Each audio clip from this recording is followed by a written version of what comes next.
Hi, my name is Karen Sliwinski. I'm an independent Stampin' Up! Demonstrator from Northeast Ohio. Welcome to my YouTube channel. Today I'm going to be showing you how to make this card, and we're going to be using blending brushes, which is a brand new product in our January to June mini catalog. I really love blending brushes, and I think you're going to love using them too. So if you don't have a demonstrator, I would love to be yours. And if you like this video, please give me a thumbs up and subscribe and share it with other people. So I'm going to turn the camera around and we're going to get started. But watch to the very end because I'm going to show you several other cards using blending brushes. Okay, to get started, we're going to use a base of Mossy Meadow. And then we are going to need another piece of Mossy Meadow that is 4 1/8 by 2 3/4. Then we're going to need some basic white. This one is 3 9/16 by 4 7/8. And then this one is done from our stitched rectangle dies, and it is the 4th largest. So you're going to see when we layer this up that this Mossy Meadow piece is just a smidgen larger than this one, okay? And then I have, for our inks, we have Mossy Meadow and Pear Pizzazz. And the stamp set I'm featuring today is from our Sale-a-Bration brochure. It is on page 12, and it is called A Touch of Ink. This is free with a $100 purchase. It is a beautiful stamp set, and it actually looks pretty small on here, but the images are much larger than what they show on this cover. They just had to shrink it down so that it could fit. So they are really good sized images. And this is a beautiful watercolor-ish looking stamp set. So we're gonna start out, we might as well fold our base.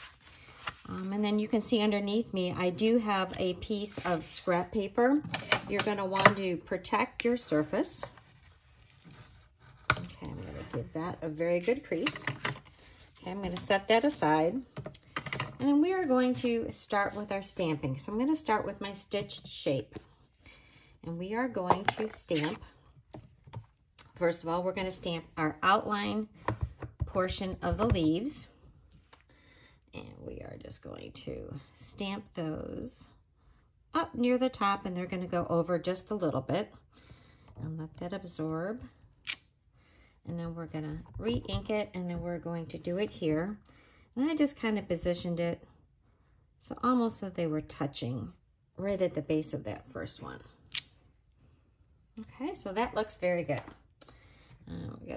Well, before I close it up, I might as well stamp our sentiment, which is thinking of you. So I'm going to stamp that right up here near the top. And that's good. Now I can close up this for now. And we're going to switch over to our Pear Pizzazz. And we are going to do the inside of the leaves. Now, these are not meant to fill in exactly. They are definitely a watercolor look, and you just kind of want to, oh, I think I have them upside down. Get them somewhat lined up. They're going to go outside the lines, and give that a nice press. That looks great. And ink that up again. We're going to stamp that off so they're not so vivid, and we're going to try to get this lined up here. And there we go. Okay, so I can get rid of that. And then we are going to close this up.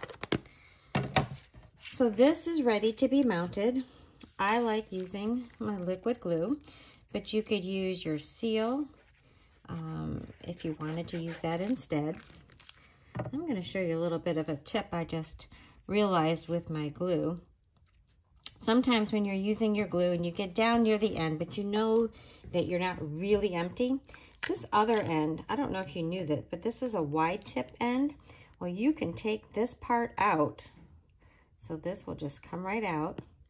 And then you can take your glue that's almost done. You can set it upside down so it gets to the tip, and then you can pour it into another container. So you can get every last drop out of your glue. So I just found that this weekend, and I thought that was pretty useful. All right, now we're to this piece. And this is the piece that we are going to be using our blending brush. Now these blending brushes are lovely. This is a really good size, and the bristles are super, super soft. So we're going to start out with our pear pizzazz.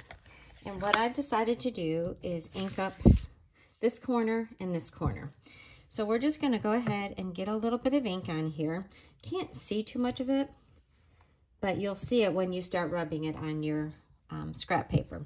You always want to start off your paper and then just gently swirl it on. Now, it may not look like you've got much on there, but there's more than you think. And then you're just going to keep blending it on. Remember, you can always add more ink, but you can't take it away. So this is a really nice way to add more variety. You may not have all the colors of paper that you want, but you can use your inks and a blending brush, and then you can actually make any color coordinate with your inks just by stamping on white paper. So as you can see here, when you take it away from what I've colored, you can really see that we have some nice ink on it. So now I'm flipping it to the other side, and I'm going to add some more color. And you can add as much or as little as you want, and you can just blend it out. And I think that looks really nice. Now, what I thought would be very good, so if I took that mossy meadow, and if we just added a little bit more to deepen the corners. So you can see most of it's out. Now, this is a much darker color, so you're going to want to be very gentle with that. And I'm just going to put a little bit at the corners. Not much, but it's just going to add a little bit of depth. There. So that is perfect. So then what we're going to do is we are going to take our dimensionals and we are going to pop this layer up. And did you know that once you get down to the outside edges, you can just cut your dimensionals, all the edges all the way around, and you can use them. They're just as good as using the full-size dimensionals.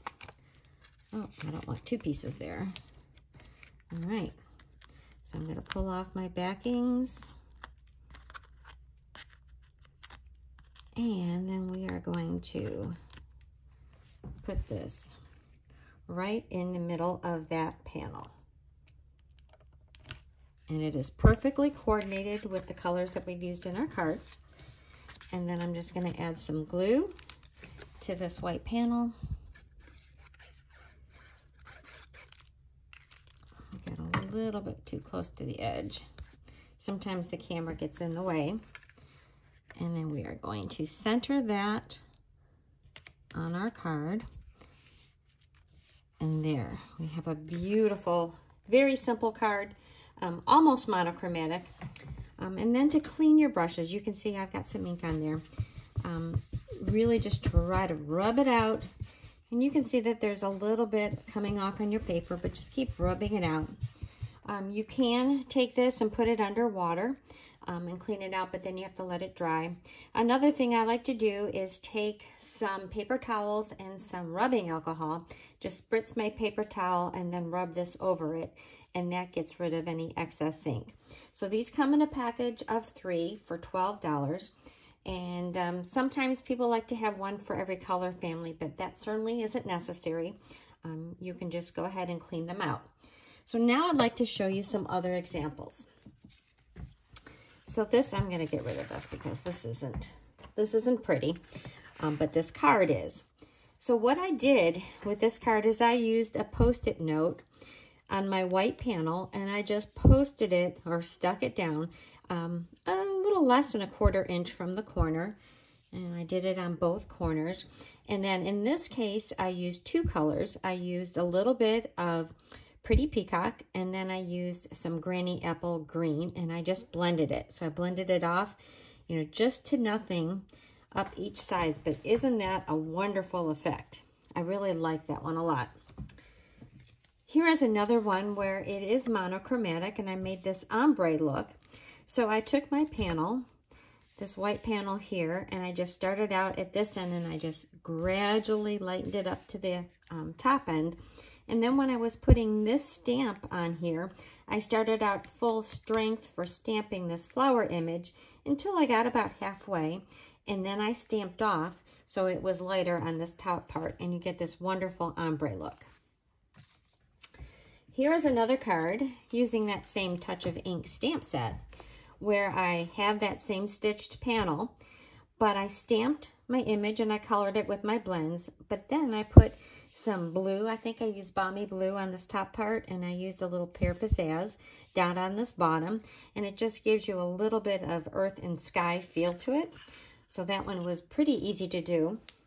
And then here is another card that I made, and this was also with a Sale-a-Bration stamp set. It's called the Corner Bouquet. And what I did is I took my panel and then I white embossed that corner flower bouquet. And then I colored it. I started out with Granny Apple Green. I had some Daffodil Delight, and then I had some Balmy Blue. No, actually, I think this was Pacific Point up at the top. And then I stamped Wishing I Could Heal Your Heart, which is another stamp set that you can get for free during Sale-a-Bration. This one is all words. So lots of great options during Sale-a-Bration, and lots of ways that you can use your blending brushes. So another time I'm going to be showing you how to do work with stencils, and blending brushes really work great with stencils.